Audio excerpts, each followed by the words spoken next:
may fade away, but you are here to stay. You are the great I am. Shalom dan selamat pagi semuanya. Terima kasih kepada anda semua yang telah mengikuti ibadah online SIB Kinarut pada pagi hari ini. Sebelum kita memulakan ibadah online kita pada pagi hari ini, mari saya bawa kita semua dalam berdoa.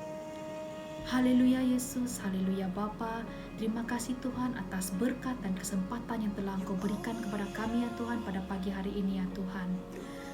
Kami sangat bersyukur ya Bapa karena saat kami bangun kami masih lagi bernafas ya Bapa, dan kami juga sangat bersyukur ya Bapa biarpun saat ini adalah masa PKPB ya Bapa, tapi kami still dapat melakukan ibadah secara online ya Bapa. Terima kasih Tuhan, Engkau memberkati setiap jemaat yang melihat dan mendengar ya Bapa ibadah online ini. Biarlah mereka semua diberkati daripada puji-pujian yang diangkat dan khotbah yang akan disampaikan sebentar lagi. Terima kasih Tuhan, dalam nama-Mu kami semua sudah berdoa. Amin.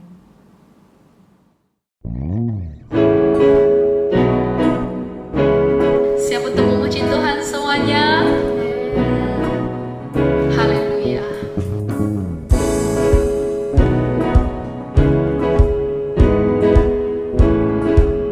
Mari kita semua katakan, kasih yang begitu besar, lebih kuat dari dosa.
terduga kasih-Mu. Heran dan besar bagiku arti kehadiran-Mu selalu nyata di dalam hidupku. Penyertaan-Mu sempurna, rancangan-Mu penuh damai, aman dan sejahtera walau di tengah badai. Ingin ku selalu bersama, rasakan keindahan arti kehadiran-Mu Tuhan.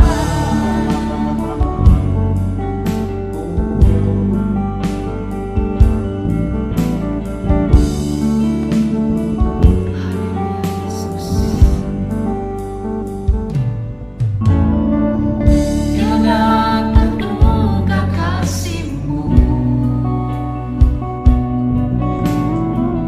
heran dan besar bagiku arti kehadiran-Mu selalu nyata di dalam hidupku. Penyertaan-Mu sempurna, rancangan-Mu penuh damai, aman dan sejahtera walau di tengah badai. Ingin ku selalu bersama, rasakan keindahan arti kehadiran-Mu Tuhan. Penyertaan-Mu sempurna, rancangan-Mu penuh damai, aman dan sejahtera walau di tengah badai. Ingin ku selalu bersama, rasakan keindahan arti kehadiran-Mu Tuhan. Arti kehadiran-Mu Tuhan. Arti kehadiran-Mu Tuhan.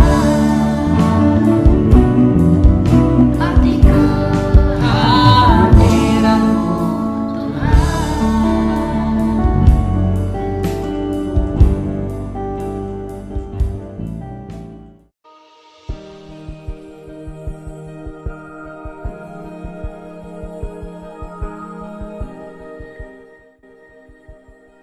Shalom semua, selamat hari Minggu Jemaat SIB Kinarut dimanapun kita berada. Pengumuman kita pada ini diingatkan bahwa Jemaat kebaktian online kita diadakan pada hari Minggu jam 9 pagi seperti yang kita lakukan di gereja kita, namun secara online ya pada masa kini. Dan untuk pengumuman yang khususnya Jemaat digalakkan untuk melakukan persekutuan keluarga dengan keluarga di rumah, berdoa menaikkan mezbah keluarga kita, menaikkan mezbah doa kita agar kita semua iman kita dikuatkan meskipun kita berada di rumah, tidak berkumpul dengan jemaat-jemaat yang lain, tapi kita percaya Tuhan akan menguatkan iman kita dimanapun kita berada. Jadi jemaat diminta ataupun digalakkan untuk melakukan persekutuan bersama keluarga di rumah. Seterusnya untuk pemberian, jemaat boleh melakukan pemberian melalui bank atau cek ke atas nama account yang tertera pada screen ini ya. Sekian kita punya pengumuman dan saya percaya dimanapun kita berada Tuhan sentiasa menyertai kita. Sekian kita punya pengumuman. Selamat beribadah, selamat hari Minggu untuk Jemaat Kinarut.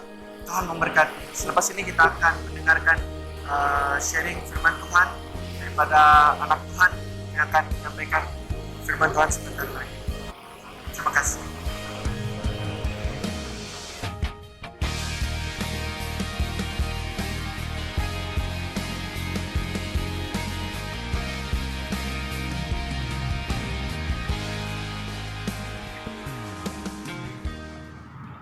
Salam hormat dan salam sejahtera. Pada kesempatan ini, saya menyampaikan khotbah yang bertajuk Waktu Tuhan yang Sempurna. Mari kita berdoa dahulu.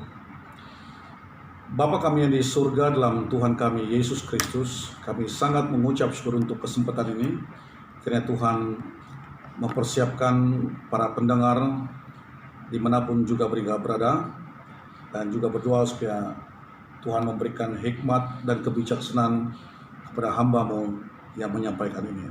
Terpujilah Engkau, di dalam nama Tuhan Yesus kami berdoa dan mengucap syukur. Amin.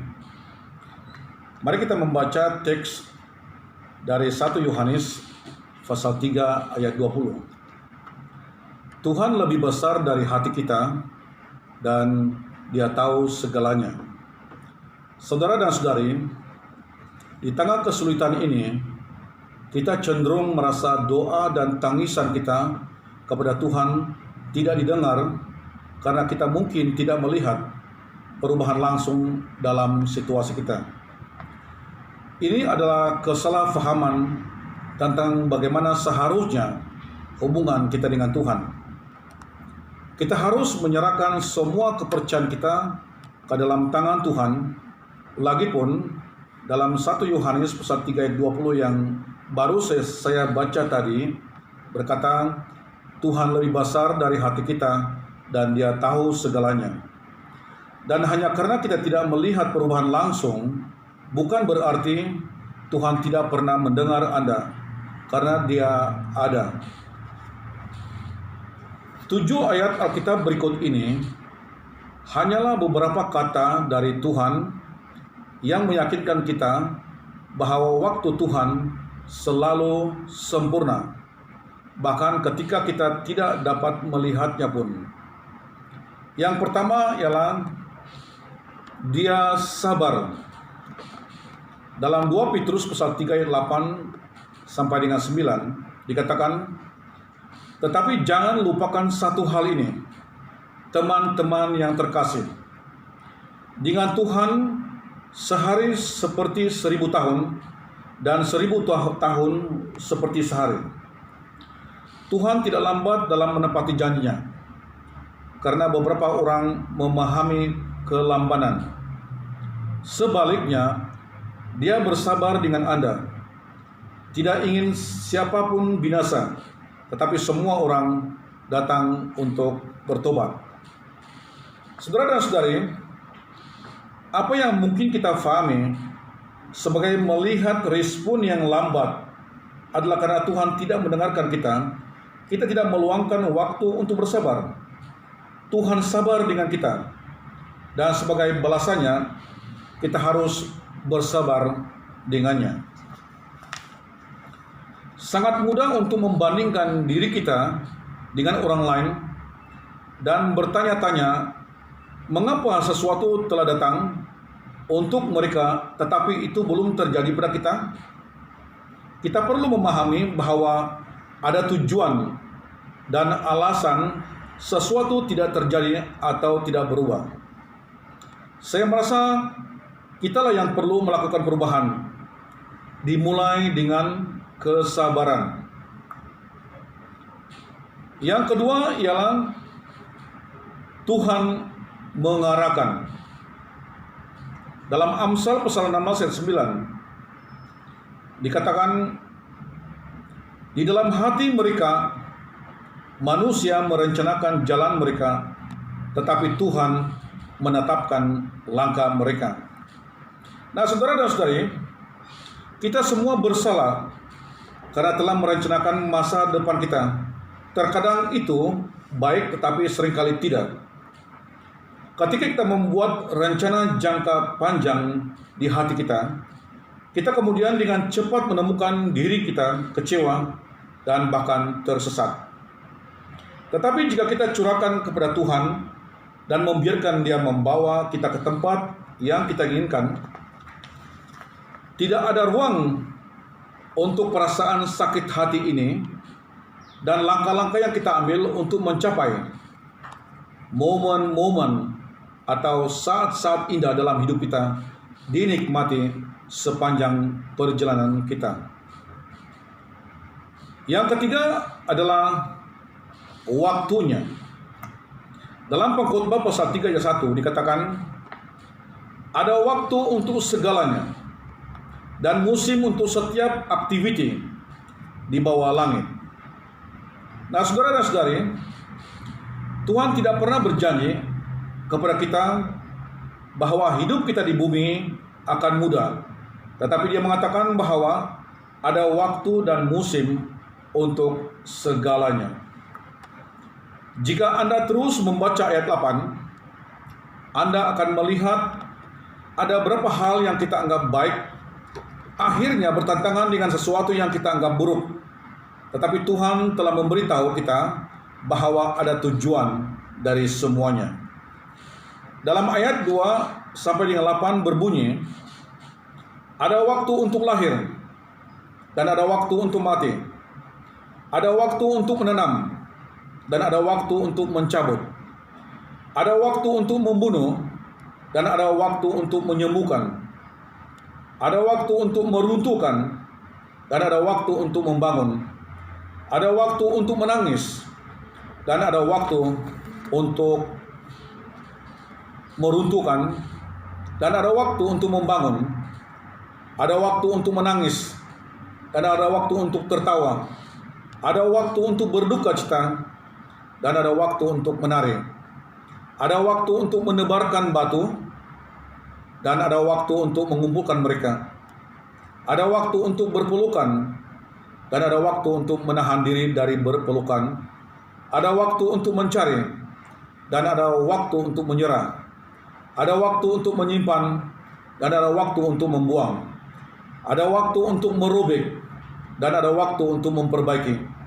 Ada waktu untuk diam dan ada waktu untuk berbicara. Ada waktu untuk mencintai dan ada waktu untuk membenci. Ada waktu untuk perang dan waktu perdamaian. Yang keempat ialah hidup untuk hari ini. Dalam Amsal pasal 27 ayat 1 dikatakan, jangan membual tentang hari esok, karena kamu tidak tahu apa yang akan terjadi hari ini. Saudara-saudari, menyadari bahwa setiap hari kita bangun dari tempat tidur, kita hanya bersyukur kepada Tuhan. Kita tidak tahu apa yang akan terjadi pada hari esok, jadi kita harus merayakannya setiap hari dan hidup dengan menghormati Tuhan dalam anugerah hidup yang sering kita anggap remeh. Hidup kita dapat berubah dalam sekejap mata yang memberikan kita tujuan yang lebih kuat untuk hidup hari ini dan tidak membual tentang apapun yang mungkin datang besok karena kita mungkin tidak melihat hari esok. Tuhan telah memberi kita hari ini dan kita harus bersuka cita di saat-saat ini, bukan di masa depan. Yang kelima ialah harapan dan masa depan. Dalam Yeremia pasal 29 ayat 11 sampai dengan 12 dikatakan, karena aku tahu rencana yang aku miliki untukmu, firman Tuhan, berencana untuk membuatmu makmur dan tidak menyakitimu, berencana untuk memberimu harapan dan masa depan. Kemudian Anda akan memanggil saya dan datang dan berdoa kepada saya, dan saya akan mendengarkan Anda. Saudara dan saudari, Tuhan telah mencipta rencana untuk kita masing-masing. Tetapi cara kita mempercayai rencananya dapat menentukan kebahagiaan kita secara keseluruhan. Saat kita berdoa, kita membuka jalur komunikasi antara Tuhan dan diri kita sendiri. Itu memungkinkan kita untuk pergi kepadanya sebelum mencari bantuan dimanapun, dan itu menunjukkan ketundukan kita kepadanya dan rencananya bagi kita. Yang keenam ialah menunggu dengan diam. Dalam Ratapan pasal 3 ayat 25 sampai dengan 26 dikatakan, Tuhan itu baik bagi mereka yang memiliki harapan di dalam dirinya, kepada orang yang mencari Dia. Itu baik untuk menunggu dengan tenang untuk keselamatan Tuhan. Hal terakhir yang kita pikirkan untuk dilakukan dalam situasi buruk adalah menunggu. Saudara dan saudari, kita cenderung bertindak tergesa-gesa tanpa benar-benar memikirkan atau melarikan diri dari masalah untuk menghindari emosi tertentu atau kenyataan pilihan kita. Kita juga tidak sering melakukan ini secara diam-diam. Ketika kita menaruh pengharapan kita kepada Tuhan, kita menemukan bahwa kita dapat berdiri dengan tenang menyerahkannya kepada Tuhan, karena Dia yang memegang kendali sejak awal. Tuhan selalu baik dan telah memberi kita karunia keselamatan melalui putranya, yaitu Yesus Kristus. Jadi kita harus berdiri diam di tengah badai dan mengetahui bahwa Tuhan ada dan memegang kendali. Yang ketujuh dan yang terakhir ialah tunduk kepada Dia. Dalam Amsal pasal 3 ayat 5 sampai dengan 6 dikatakan, "Percayalah kepada Tuhan dengan segenap hati Anda dan jangan bersandar pada pemahaman Anda sendiri. Dengan segala caramu tunduk padanya dan Dia akan membuat jalanmu lurus." Saudara dan saudari, Tuhan telah mencipta kita masing-masing untuk suatu tujuan, dan banyak dari kita tidak tahu apa tujuan itu. Tetapi jika kita membiarkan firman Tuhan berbicara kepada kita, mengikuti perintahnya, pasti kita akan mengetahui tujuan Tuhan bagi hidup kita, yaitu kita memuliakan Tuhan melalui kita melakukan perintah dan kehendak-Nya. Saudara dan saudari, demikianlah 7 ayat Alkitab tentang waktu Tuhan yang sempurna. Waktu Tuhan yang sempurna. Saya ulangi poin-poinnya. Yang pertama adalah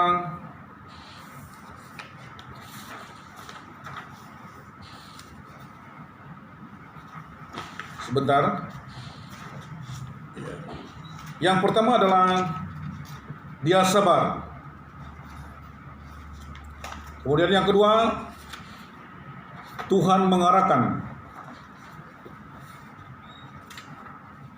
Kemudian yang ketiga, waktunya. Kemudian yang berikutnya adalah